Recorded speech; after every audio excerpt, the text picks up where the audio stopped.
আসসালামু আলাইকুম। আমার বলার কোনো ভাষা নেই, কিভাবে শুরু করব সেটা বুঝতে পারছি না। আমার মতো সারা দেশের লোক আজকে হতবাক। এরকম একটা কাণ্ড হতে পারে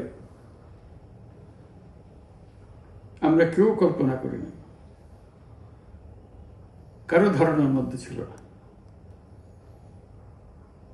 কিন্তু এই অবিশ্বাস্য জিনিস আমাদেরকে হঠাৎ করে গ্রহণ করতে হয়েছে।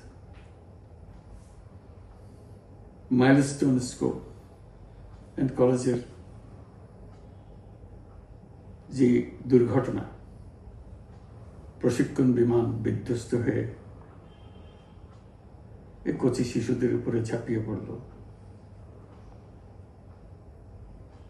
আগুনে পুড়ে মরল।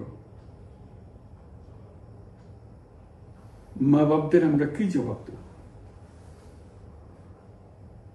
কি বলবো তাদেরকে?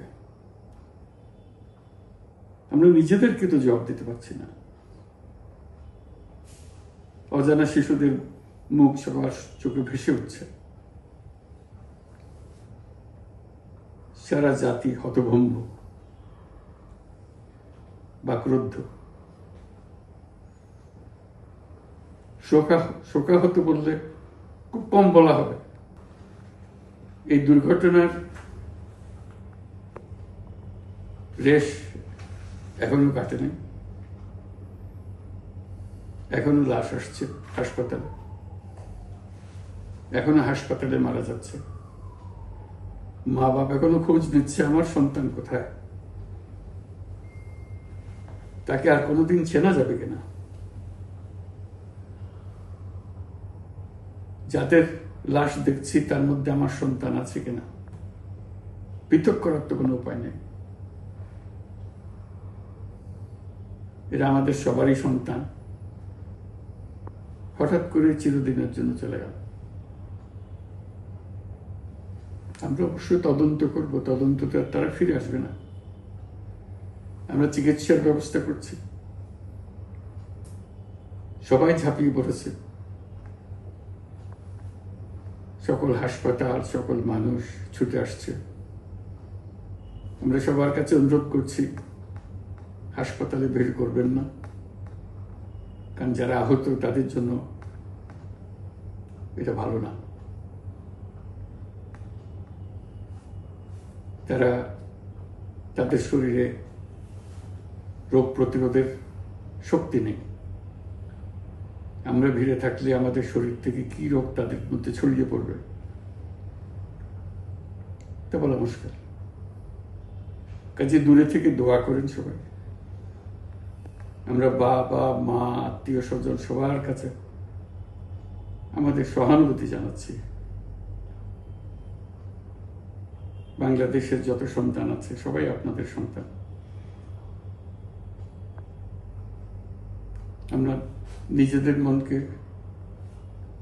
সান্ত্বনা দেওয়ার চেষ্টা করুন। আমরা সবাই নিজেদের মনে সান্ত্বনা দিচ্ছি, কিন্তু আপনাদের সান্ত্বনা বিরাট ব্যাপার।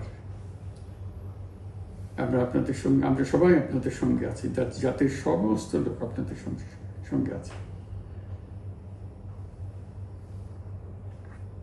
আমরা তাদের জন্য শোক দিবস ঘোষণা করেছি। আগামীকাল শোক দিবস, আমরা সবাই মিলে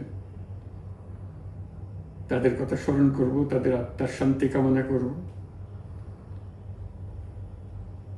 আজকে থেকে সবাই তাদের আত্মার জন্য, তাদের রুহের জন্য মাগফিরাত কামনা করব। আল্লাহ আপনাদেরকে শান্তি দিন।